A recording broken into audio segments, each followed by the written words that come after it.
Hey there, and welcome back to Unqualified Opinions. I'm Paul Heires, and I'm joined by the aforementioned king of college basketball himself, Jared DeHaan. Jared, how you doing?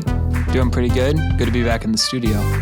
Today we'll be breaking down the top 16 teams in the NCAA March Madness tournament if it started today. But before we begin, don't forget to like this video, subscribe to the channel, and leave your own unqualified opinions down in the comment section down below.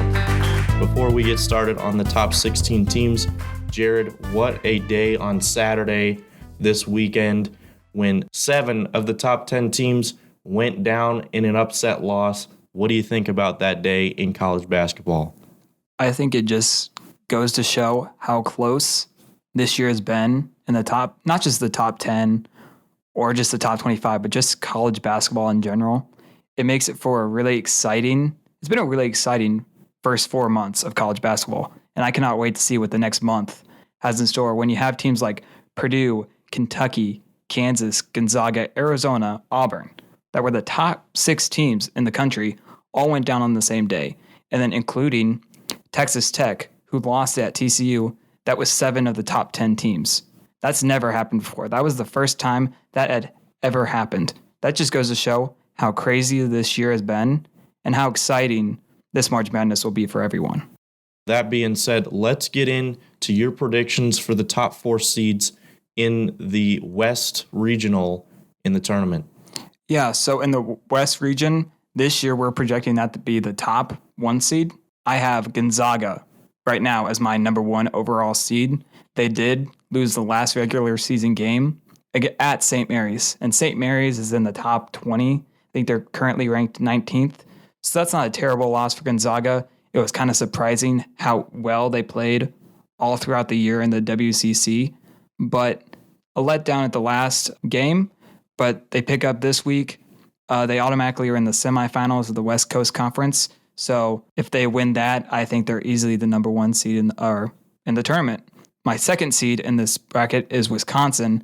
They just picked up a win over Purdue. They've clinched at least a share of the Big Ten tournament. When they started this year, they were predicted 10th in the Big Ten. That just goes to show that Greg Gard, I think, should be the coach of the year, not only in the Big Ten, but the NCAA, because he has taken this team from one that didn't even expect to make the NCAA tournament to a possible 2 or even a 1 seed. That shows just how good of a coach he is. My 3 seed is one I actually just mentioned, and that's Purdue. They've kind of struggled these last few weeks. They've picked up a few losses. We thought they would be easily clinching the Big Ten title. Sadly, they are now 13-5 in the Big Ten, or 13-6 in the Big Ten, which is not what we expected. And they have to win this weekend against Indiana and hope that Wisconsin loses at home to Nebraska to clinch a share of the Big Ten. Now, my 4th seed in this region is Houston. They've had a couple losses in the American, which the American is pretty down this year. You have Southern Methodist, that's okay. You have Memphis, that is right there on the bubble line. But other than that, there isn't much for other teams. So they haven't had enough good wins at being 25-4 to get any higher on my list. And that's an interesting situation with the Big Ten there. We are recording this Wednesday, March 2nd. So we just finished up watching Purdue and Wisconsin play in last night's game. That was a pretty good game, went down to the last few seconds. And that's huge when you're talking about Wisconsin getting that 2 seed. I'm guessing that's 8th overall, pushing Purdue down to 9th overall for that 3 spot. And it'll be interesting. Personally, I think Nebraska could upset Wisconsin, so it'll be interesting for that Big Ten title. Last week, I just said that Nebraska was I thought they were the worst Power 5 team or Power 6 team. Well, I didn't even mention Georgetown or Oregon State because we don't even talk about them. But Nebraska just won at Penn State and then went on the road and beat number 23 or 22, Ohio State. That is incredible. No one expected that. So guess what? I mean, I thought it was a 0% chance. I would give us like a 2% chance now of Nebraska going on the road and beating Wisconsin. That would make things insane in the Big Ten for that title race if that happened. And they had a 5% chance against Ohio State. We saw what that happened there. Fred Hoiberg and this program is hitting their stride at the right time, and we'll see what they can do in the Big Ten tournament. On to your next region. Midwest would be my second overall seed, and that's the Arizona Wildcats. They did just lose by 16 at Colorado, who is not predicted to be in the NCAA tournament. Might be an NIT team, but in the Pac-12, you've got the top three in the Pac-12 are USC, UCLA, and Arizona. Other than that, you've got Oregon, who is right there in the bubble. But other than that, there's a lot of bad teams in the Pac-12 this year. So that loss for Arizona was not a good loss, but it could have been much worse against the lower part of that Pac-12. Now, my second seed in this region is Kansas. They did just lose this past weekend to Baylor. They've had several quality wins because the Big 12 is so good this year. But it looks like if Baylor can win this weekend, they'll pick up the regular season title in the Big 12. So that's why I have Kansas at my 2 line. My 3 seed in this region is Villanova. Villanova played such a tough non-conference schedule, and they got 4 really early losses against really good teams. And then they ended up being second in the Big East. But they did just beat Providence at home when Providence made a really good comeback, just fell just short. So that's why Villanova is my 3 seed. And my 4 seed in this region is Illinois. Illinois is 20-8. They've been alternating wins and losses these past few weeks. No terrible losses. I mean, their Maryland and Rutgers loss aren't great, but they could have been worse. They did just lose to Ohio State by 3 at home. So Illinois has been just sitting on that 4 line for several weeks because they can't put 2 good games in a row together. And that might be kind of detrimental when it comes to March Madness. As you mentioned, their loss to Ohio State, it looked a lot better than it does now a week ago. Just because of those 2 losses. Yeah, I said like Ohio State has lost to Maryland or at Maryland and then at home to Nebraska since picking up that road win in Illinois. So that loss seems a little bit worse now, but I still think that Illinois can make a run in the Big Ten tournament. And then it's going to be interesting to see if they can consistently shoot the ball well to make it far into March Madness. And with Gonzaga taking the West Regional, this forces Arizona to move into the Midwest. And it could be interesting. I haven't looked at the locations of some of these first or second round matchups, but teams like Kansas and Illinois could have an advantage down the stretch if those locations are near those fan bases. And Kansas and Illinois have always been known to have fans in college basketball that travel well. So having it in Midwest with having 2 really good West teams, that makes it huge for these fan bases to not have to drive as far and show up for their teams. And that could be huge if Illinois and Arizona meet in the Sweet 16. You know, if they might have more fans at the game in their own regional. So that'll be interesting to watch those locations and see where the fans, how much they travel and that kind of sort of aspect of the tournament. Your next region, I believe, is the East. Yeah, so my East region's up next. My third overall number 1 seed is Duke. They did just win this past weekend. It was the last matchup that was against Coach K and Boeheim. I wish it would have been a better game. It was like a 25-point win for Duke. I wish it would have been closer, but Syracuse has been kind of down these past few years. So it would have been better to see Coach K go out in that game and make it be like a tough game. But it's also good to see that Duke just had that off year last year, and they played really well for his last season. Good bounce back, yeah. And then my 2 seed in this region, which if these 2 teams meet in the Elite 8, I think it'd be really interesting. It's Kentucky. Kentucky's been playing really well. They did just lose to Arkansas, but Arkansas, since they kind of fell off back late December, early January, has been playing tremendous. They have played so well, and I'm so impressed with them. So this loss for Kentucky just kept them at the 2 line for mostly everyone, which is, I think, where they deserve to be. My 3 seed in this region is Providence. As I mentioned before, Providence did just lose to Villanova, but they had already clinched the Big East regular season title, which is huge because I believe that might be Providence's first one ever. They're 24-4. They didn't have a crazy non-conference schedule, so that's why they sit at the 3 line. But they've put up a really good season, and Ed Cooley could be right there with Greg Gard for being the coach of the year in the NCAA. And my 4 seed in this region, I also just mentioned, and that's Arkansas. Arkansas was on the bubble, or just like the first 4 out, like 2 months ago.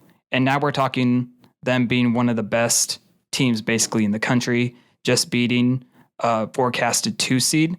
So it's so interesting to see how Arkansas bounced back from those early season struggles and really have done a great job in a tough SEC. Yeah, Arkansas really hitting their stride lately. And it's interesting you bring up Duke and Kentucky after kind of a down season for both of them last year. We did a video, I think you did a video last year about some of the blue bloods in college basketball really not doing well. And, Kansas, Duke, Kentucky, Michigan State even, they've been having a really good bounce back season this year. It'll be interesting to see those resurgences. Yeah, it just goes to show that was just an off year. Maybe some people thought like, oh no, they're losing control of their programs. Oh my gosh, they have these 5 stars and they can't get into play. It was a COVID season. It was just weird. There was so many breaks for everyone involved. So last year's hard to gauge like just how good everyone was because they just didn't have any consistency, not many practices together as a whole unit. So it's good to see this year that Duke and Kentucky came back and were the blue bloods we all knew them to be. We also did a video kind of breaking down each conference in college basketball and the teams to look for. And I think you said Providence was not going to stay successful or something like that. And it turns out they continued that success into the 2022 part of the season. I did say that, and I didn't expect Providence to be this good, but guess what? They proved me wrong. And from their preseason rankings in the Big East, I think they proved everybody wrong. But that just goes to show that Ed Cooley is a good coach. He gets his players to play hard. Maybe they don't have the best recruits, but they work hard and they play tough. The last region, the South region, who are your top 4 seeds there? So my 4th overall number 1 seed is Baylor. Baylor is sitting atop the Big 12 right now. They just beat Kansas. That was to avenge your loss that they had earlier in the year to Kansas. They've played really well. They've put together a tough non-conference. They've played really well in probably the toughest conference in the NCAA, I would say, in the Big 12. So they're at my 4th overall number 1 seed. My 2 seed in this region was a team that's been ranked first for several weeks, and that's Auburn. They've lost a couple close games, and they just lost this past weekend. So they're down to my 2 line. They were up at my 1 line, but with Duke and Baylor winning, they dropped down to my 2 line. My 3rd seed in this region is Texas Tech.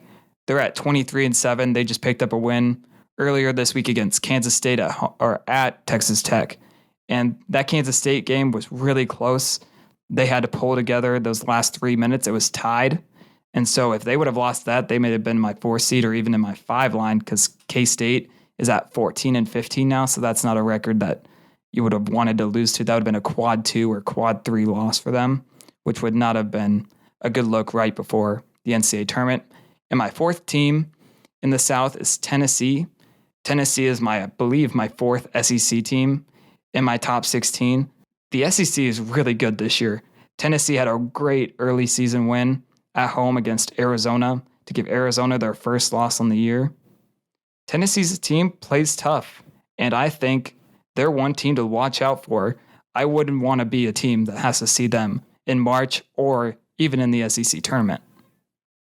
So 2 SEC teams, 2 Big 12 teams. I think both of those conferences have taken a step up in the last couple of years. Big 10 maybe have taken a step back, but I mean, let's be honest, how are you going to match, I think, 11 projected Big 10 teams in the tournament 2 seasons ago before it got canceled? Crazy enough, ACC only has 1 team in this top 16. When we talked about for several years that ACC was the best conference, they would get almost 10 teams in, it seemed like every year, somewhere between 8 and 10, because there was just so many of them. But you've got Duke as a 1 seed, and then everybody else you're talking about is on the bubble. If it's Wake Forest, North Carolina, those are the kind of teams that usually, or like North Carolina is usually in for sure. But in this case, North Carolina's on the bubble at 22-8 because there's not enough good wins in the ACC conference. With all those top teams in the Big 12, I feel like the Big 12 tournament's going to be really entertaining, and it's kind of hard to tell where each team is in comparison to other conferences because, they just keep beating each other up. Obviously you've got Baylor and Kansas at the top, But then you got to watch out for teams like Texas Tech, Iowa State, and even Texas could make a huge run in the tournament. I mean, at this point, anyone could win the Big 12, and it'll be interesting to see where the Big 12 teams will finish out in the seedings based off of the tournament in the Big 12. Yeah, Big 12 has just been a really good year. I mean, you had teams like Kansas State and Oklahoma and West Virginia earlier in the year that were projected to be in or right on the bubble, and now they've kind of fallen out. But those are still teams like if I was Kansas, Baylor, Tech, Texas, or Iowa State, I would not want to see any of those three teams in the Big 12 tournament because they've shown earlier in this year that they can beat those teams. Kansas State has beaten Texas and Texas Tech and took Kansas right down to the wire. This March Madness, it doesn't matter if you're a 1 seed. It doesn't matter if you're a 15 or 16 seed. If you play hard and you believe you can win, I wouldn't be surprised there's a lot of those upsets. Maybe not the 16 line, but from the 13 to 15 line, I would not be shocked. And that's definitely one of the best parts about, college basketball postseason is that if you've done well enough in the regular season, everyone has a chance to make it to the national championship regardless. Any other thoughts about this top 16 possible dark horses or other teams that might be able to sneak in here in the last couple of weeks? I think there's a few. I would say like Connecticut would be one of them who's been playing really good this end of the year. And I think St. Mary's, if they can win the West Coast Conference, they just showed they could beat Gonzaga this past weekend. So I'd say those two are my teams that could move up to the 4 seed line. I don't see many others playing up to that 4 seed line at the moment. But UConn is definitely one I would be watching for and could see several picking to go really far in March Madness. They've won 6 or 7 straight in a tough Big East. I would not count them out by any means. Well, that'll do it for this one. The top 16 seeds overall projected by the king of college basketball, Jared DeHaan. If you have any unqualified opinions you'd like to share with us about this video, go ahead and leave them down in the comments section down below. We're getting closer to tournament time, folks. We've probably got one more bracketology video coming out before the tournament starts next week, and we'll get that out for you. We got a lot of support in the last couple of videos, and so we'll make sure to keep churning out content for you guys down the stretch. That's all from us at Unqualified Opinions. Thank you for watching, and we'll see you next time.